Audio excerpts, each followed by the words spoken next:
Nathaniel Carter, a revered black judge, was driving home from an exhausting day in the courtroom. His mind was weary from the weight of justice, but Woodridge Heights, a peaceful, serene neighborhood, always offered him solace. It was a place where the relentless grind of his profession could briefly melt away. Nathaniel had come a long way since his youth in the tough, crime-ridden streets of the inner city. Having witnessed the harshness of life and injustice, he had spent every ounce of his energy overcoming barriers, fighting for every opportunity, and proving his worth. From the young boy who had to fight for his right to an education, to the man he had become today, a symbol of justice, Nathaniel had overcome every obstacle life threw his way. He had earned his place as a judge, and he carried the weight of his responsibilities with pride. The Audi he now drove was a small reward to himself, a symbol of his hard work and perseverance over the years. As Nathaniel cruised down the cobbled streets of Woodridge Heights, the amber glow of the setting sun wrapped the neighborhood in a tranquil embrace. Inside his car, the soft notes of jazz music played quietly, blending seamlessly with the cool evening breeze. Nathaniel closed his eyes for a moment, letting the rhythm of the music and the serenity of the moment wash over him. It was his favorite time of day, a time to reflect on life, on the work he did, and to briefly escape the daily struggles he faced. But he could never have anticipated that this peaceful drive would soon spiral into a nightmare. As he relaxed, the sudden flashing red and blue lights in his rearview mirror pierced the calm. The screeching sound of the siren shattered the quietude, and Nathaniel's brow furrowed in confusion. Was he speeding? No, his speed was within the limit. All his vehicle papers were in order. Still, Nathaniel remained composed and obediently pulled over, unsure of the reason behind this unexpected stop. The police car came to a halt behind him, and out stepped a tall officer with a stern expression, the nameplate on her uniform reading Officer Emily Harper. With a cold and purposeful stride, she approached his vehicle, her eyes locking onto Nathaniel as if searching for something to condemn him for. Nathaniel rolled down the window, keeping his hands firmly on the wheel, maintaining a calm and composed demeanor. "License and registration," Officer Harper ordered, her tone harsh, dismissive, and lacking any courtesy. Nathaniel blinked in surprise at the unfriendly manner, but nodded and began retrieving his documents. As he handed them over, he spoke in a calm, steady voice. "Officer, I'm Judge Nathaniel Carter. I live in this neighborhood, and this is my car. May I ask what the issue is?" Harper glanced at the documents indifferently, her expression betraying nothing. Instead of acknowledging his position, she frowned and took a step back, her cold gaze intensifying. "Step out of the vehicle, Mr. Carter," she commanded. Nathaniel blinked in disbelief. "Officer, I don't understand. What have I done wrong?" he asked, striving to keep his voice even, though his mind raced. Why was she acting this way? He had done nothing wrong. "Step out of the vehicle immediately," Harper repeated, her tone now sharper. She placed her hand near the holster on her belt, an intimidating gesture that spoke volumes. Nathaniel's heart rate quickened, but he remained calm, acutely aware of how quickly this situation could escalate. His every instinct told him to remain composed, for the alternative could cost him dearly. With a deep breath, he opened the car door, stepping out slowly and deliberately, making sure his movements were non-threatening. As he stood beside his car, the flashing lights illuminated him, casting eerie shadows on the pavement. But what chilled him to the core wasn't the lights. It was the look in Harper's eyes. This wasn't a look of suspicion, nor a gaze searching for a reasonable explanation. It was the gaze of someone convinced he didn't belong here. The unmistakable gaze of prejudice. Nathaniel felt a growing unease deep within him, but he fought to suppress it. He was a judge, he knew the law, and yet in this moment, he realized something profound. He was not being judged for his actions, but for something immutable and unchangeable. His race. Standing tall, Nathaniel's mind raced, yet his posture remained steady. He was no longer just a judge. In this moment, he was a symbol, a representation of everything that was wrong with the system. The flickering lights from the patrol car cast sharp contrasts over his face, highlighting the tension that filled the air around him. Moments later, the oppressive silence was shattered by the roar of another engine. A second patrol car arrived, its headlights blinding in the darkening twilight. Officer Brian Mitchell, a tall figure with an unreadable expression, stepped out. As he approached, Nathaniel could feel the weight of Mitchell's gaze, not the scrutiny of a man seeking the truth, but the judgment of one who had already made up his mind. The tension was palpable as Harper raised her voice, intending for Nathaniel to hear her next words clearly. This vehicle matches the description of a stolen Audi from last week. A wave of anger surged through Nathaniel, but he suppressed it, keeping his face neutral. "This is my car," he said, his voice slow but firm. "I bought it just a few days ago. The paperwork and plates are all legitimate. You can check the system right now." Harper said nothing but exchanged a glance with Mitchell. He nodded curtly and began circling the car. "Search the vehicle," she ordered, her voice cold. Nathaniel's chest tightened with indignation, but he steeled himself. This was not just a confrontation over a car. This was an assault on his dignity, an unjust challenge to his existence just because of the color of his skin. "I've already told you." "Check the system," Nathaniel repeated, his voice unwavering but edged with frustration. Harper seemed to disregard his words entirely, her eyes narrowing as she fixed her gaze on him.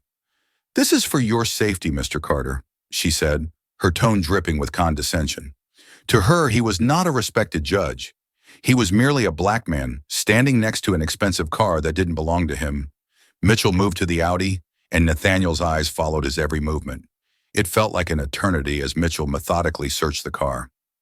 Nathaniel's insides churned with the weight of the moment, the humiliation, the disbelief.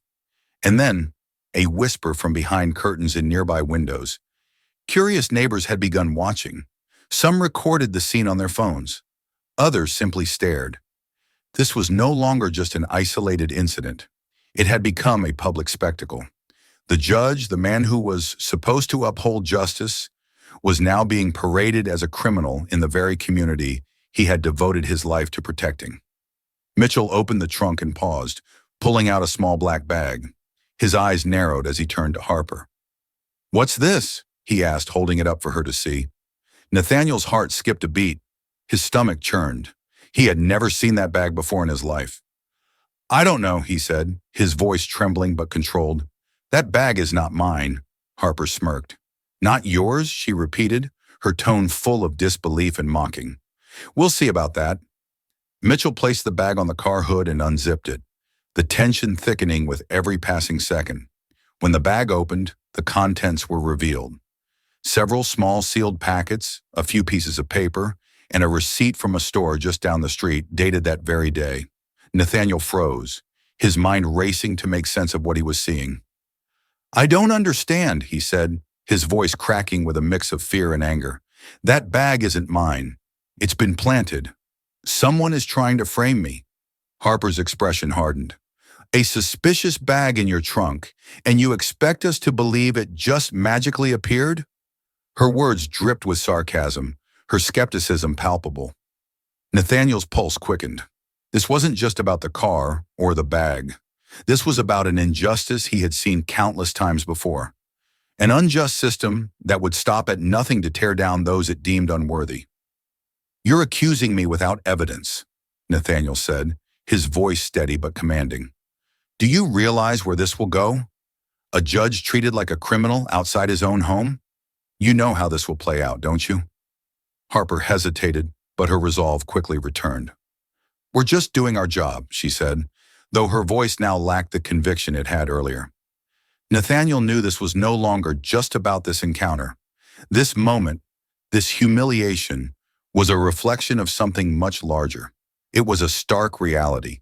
He, like so many others before him, was being treated unfairly simply because of his skin color.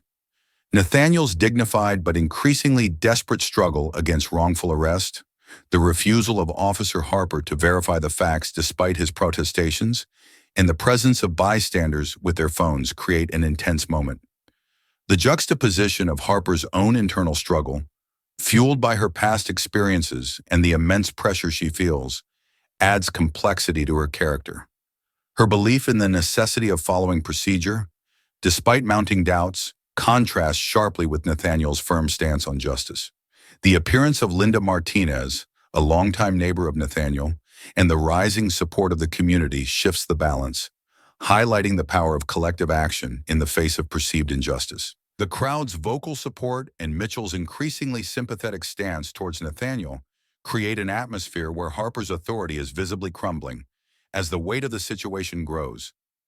Nathaniel, calm and resolute, uses the force of his words and the consequences of Harper's actions to urge her to reconsider, showing that this isn't just a momentary confrontation, but something that will have lasting consequences on everyone's reputation, especially hers. Linda's intervention is a turning point, symbolizing how the community will no longer silently accept the abuses of power. The story ends with an emotional high point, where justice and community support clash with the individual struggles of those involved. The public spectacle of Nathaniel's treatment, combined with the mounting pressure from the growing crowd, forces Harper to reconsider her actions, leaving the question of how much personal history and prejudice impact law enforcement's decision-making. This also shows the societal divide between those who uphold authority and those who stand in support of an individual's innocence, even when authority appears to be flawed. Harper's mind raced as unease seeped through her thoughts, each passing moment deepening her internal conflict. With every phone light flashing, capturing the unfolding scene, she realized that the weight of her decisions would echo far beyond this moment. It wasn't just Nathaniel at stake.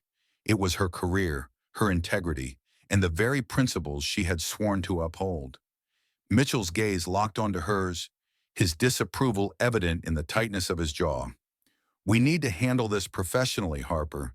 This isn't something we want splashed across the news," he said, his voice low but firm. Harper stood frozen, her thoughts a whirlwind. The pressure was suffocating, each breath feeling heavier than the last. But then something shifted within her. The arrival of Linda and the growing crowd of onlookers had completely transformed the dynamic. This was no longer just a matter involving Nathaniel Carter. It was a spectacle being scrutinized by a vocal community, a community whose judgment was sharp and unyielding. Every move she made now was under a microscope, every second stretching into an eternity. Just then, the roar of an approaching engine shattered the tension, and all eyes turned toward it. A second police car pulled up, its flashing lights casting eerie, dramatic shadows across the surrounding buildings. From the driver's seat emerged Captain James Holloway, a tall, middle-aged man whose crisp uniform and stern expression broadcasted authority without uttering a word. His sharp eyes swept over the scene, landing on Nathaniel Carter, someone he recognized.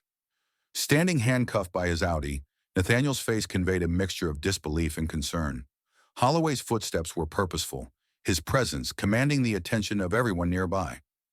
"Nathaniel Carter?" Holloway's voice rang out, cutting through the murmurs of the gathered crowd. The commanding tone snapped everyone to attention, heightening the awareness of the situation's gravity. Harper flinched, her heart pounding in her chest, but she quickly regained her composure. "Captain," she began, her voice steady, though tinged with a nervous tremor. "This Audi matches the description of a stolen vehicle reported last week. During our search, we found a suspicious bag inside. I believed an arrest was justified to proceed with the investigation." Holloway's expression darkened. He turned to Nathaniel, his eyes wide with disbelief, his voice laced with disappointment. "Mr. Carter isn't just any citizen. He's Judge Nathaniel Carter, one of the most respected men in this town. Did you not verify his information before taking action?" Harper hesitated, her confidence faltering as the weight of her oversight hit her like a blow. I didn't know, Captain," she stammered, her voice shrinking into a whisper. Holloway's gaze hardened. "Remove the cuffs." "Now," he commanded, his voice cutting through the tension like a blade. Mitchell stepped forward to unlock the handcuffs, and as Nathaniel's hands were freed, he slowly rubbed the red marks left by the restraints. But even in his release, he remained rooted to the spot, his piercing gaze locked on Holloway. There was no mistaking the simmering anger within him. It was a volcano waiting to erupt. "Captain Holloway," Nathaniel's voice was measured, deliberate, each word striking like a hammer. "What do you call this? A minor misunderstanding? Holloway took a deep breath, visibly trying to maintain his composure. Mr. Carter, I sincerely apologize. This was a grave mistake. We'll address this immediately. Mistake? Nathaniel repeated, his voice sharp enough to cut through the tension. Whose mistake, Captain? Harper's for acting recklessly?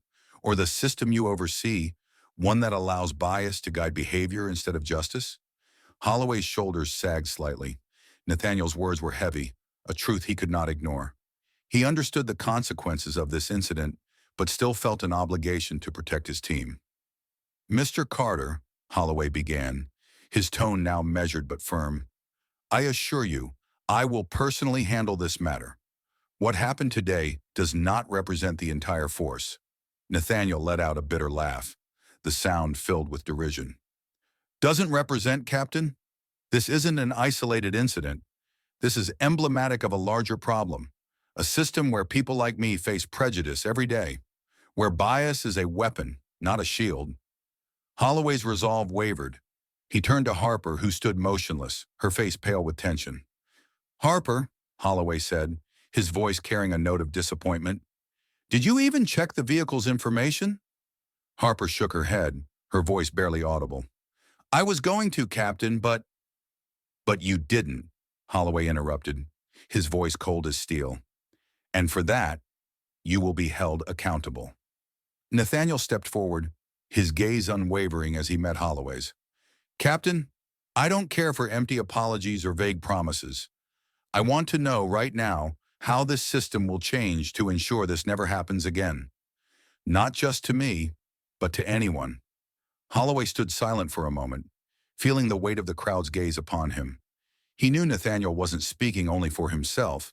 He was voicing the frustrations of a community that had long suffered in silence. I give you my word, Holloway said, his voice deliberate and steady. Every necessary action will be taken. Harper will be held accountable, and I will ensure that no one else will have to endure what you did. Nathaniel didn't flinch. His gaze remained sharp, his words like a final warning.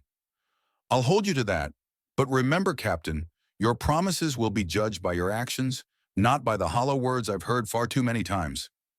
The silence that followed was heavy with unspoken tension. Holloway knew this situation had grown beyond just a single mistake.